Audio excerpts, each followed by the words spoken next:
Stand by. Hang on. Oh shit. Here we go. Boys and girls, if you look out there, you can see that the door's open on the shack. But anyway, we got the faceless beer monkey out there. He's still building his desk. I just don't get it. He's building me a desk. But yeah, it's freaking dark in here. Let's see if I can lighten up the subject. Or a little bit. Well, anyway, down there under that power steering pump is a fuel pump.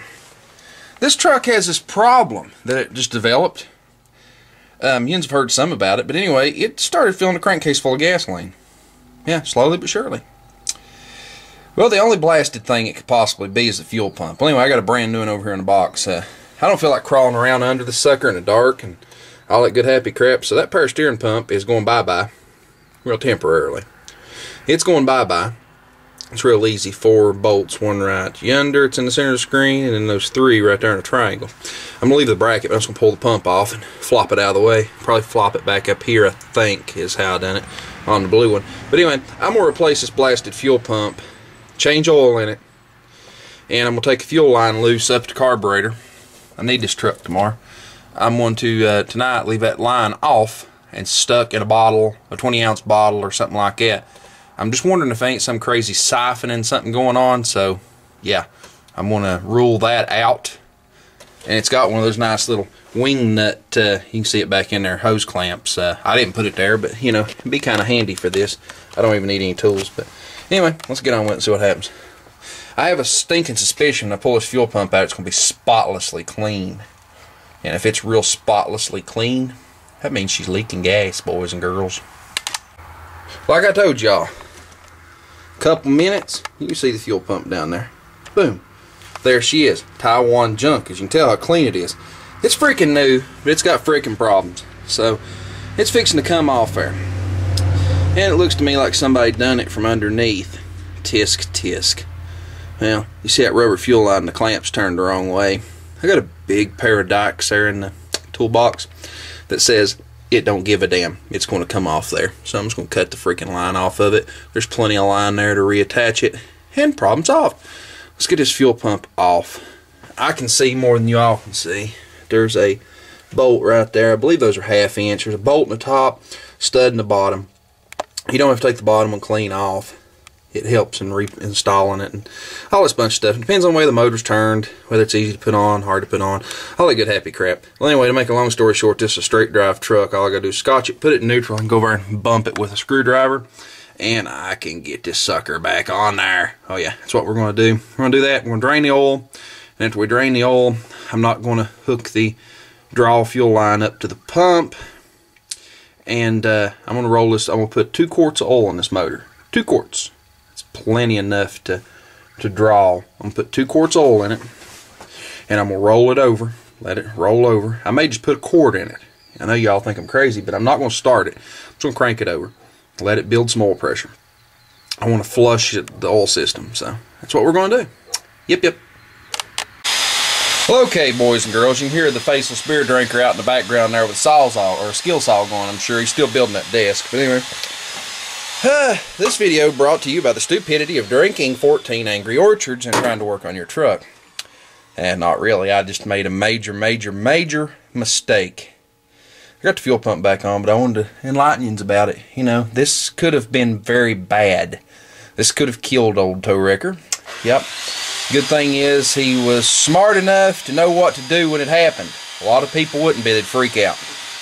What I did, I took the fuel pump off, and of course it was under tension. A lot of you know what I'm talking about. It's under spring tension. Well, if it don't go back in, you can bump the motor over until you hit the good spot when it's not compressed, and it'll just slide right on the block and bolt right up. Everything's perfect. Well, anyway, and I don't know exactly what that is. That may be top dead center for all I know. I've never actually researched that, but I'm sure somebody knows. If you know, tell me. And it may be different for Fords or Chevrolets. But, well, actually on Chevrolet, you've got to actually make things easier with the rod and the bolt and all that good crap. Y'all know what I'm talking about. But anyway, what I did is I left the truck in gear, and I got in it and was going to bump it over. I forgot to take it out of gear. Good thing I didn't do it out here, because it was in Bulldog. It would have run me over and killed me, probably. Because I've got junk piled up on my carport. It'd knocked me down, flattened me out, and squashed me. That'd been the end of me. But I was in it, and the door caught the pillar, and I got it cut off about then. And it drove clear up over top of a Scotch block. It was sitting on top of it. But it just fired right up and drove off. Yeah. Good thing for me is I have drank 14 of these. So that's probably the only reason it didn't hurt me, because it slung me around like a rag doll. But anyway, I've got it on there. Did y'all want to see it? Yeah, sure you do. And if you don't, tough shit, you're going to see it anyway. Right there it is. Brand new fuel pump. Notice I do not have the carburetor side hooked up. That's intentional. This thing, like I said, it's filling the crankcase full of fuel. It was having problems. And I noticed when I took the fuel pump off, it was siphoning from the tank. It was just running straight through the pump. And y'all know as well as me that that is not supposed to happen. So, granted, somebody has put this tank up on the back of this truck. But we've got a little Ebenezer clamper going on. Let's take that loose. Let's see if we start getting fuel running out. I hope not. I hope it just sits there like a good boy. Looks to me like it is. It's like it's sitting like a good boy. But we're going to go a step further. I'm going to, now it's out of gear, I have checked it. I'm going to intentionally make this engine turn over here in a minute, off camera, because I need my extra hands. And I'm going to wait and get it to pump fuel up and get fuel right there, pump. I want to see it squirt. Once it squirts, I want to see if it sets and siphons. If it doesn't siphon, I found the problem. Oh yeah. But some idiot had a electric pump feeding this pump and all that bunch of happy shit. So I have this stinking suspicion that that might have been the problem, and it may have blowed out something inside the pump. I don't know. These pumps, at least this one, I know for a fact it's got a warranty on it, so I'm not going to dissect it, but somebody tell me. I'm sure there's some sort of check valve in it. You know, there's some sort of check valve. And I'm wondering if it wasn't pushing it past the needle and seat and the carburetor and down through the cylinders instead of in through the crankcase. But either way, I'm pretty sure the pump was the problem. Let me test it a little further and we'll see if it siphons. Okay, boys and girls. You can see it down there. You see that open fitting. Do you see any gas running out? Negative, Red Ryder. Well, I did turn the truck over. It's dried up now. I went and got me another Angry Orchard. But anyway, it squirted out 3 or 4 licks. Squish, squish. You know how they pump. Squirted gas out. I took this rag right here and dried out the fitting. I just wanted to see, you know, get the residual out. And before, it was just a stream, a little trickle, just kept running, kind of like a, you know, a bad seat in a faucet. It just sat and run and run and run gas. But as you can tell, she's not running gas, so that must have been the problem. And it was blowing it through the needle in the seat. Yep. Well, I'll let you sleep through a lot of the mess. Anyway, I drained the oil out of it. It smelled pretty much like gas. I added about, I don't know, 2.5 quarts of oil, 1540. I added a jug into it. Of course, I took the oil filter off, just dumped it out, put it back on, fired it up, let it run till it come up to operating temperature. Cut it off, drained oil out, and now I'm refilling it.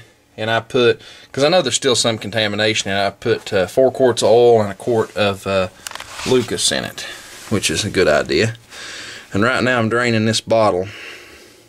And I've got 2 other bottles over here that I've used for other projects that I'm going to just stick in there while I'm tidying up and just let them drain into the motor so I can throw the empty bottles away. See, I got them already turned up and pre-dripping. You know, they're empty, but there might be 2 tablespoons in them. I'm going to go ahead and just put it in there. That should take care of everything. Before anybody asks, no, I haven't took any of the Ford electronic ignition off. It's all still there, except for the distributor. I don't need it. And, no, my friend, mine is not suffering from the oil problem that your Dodge one is.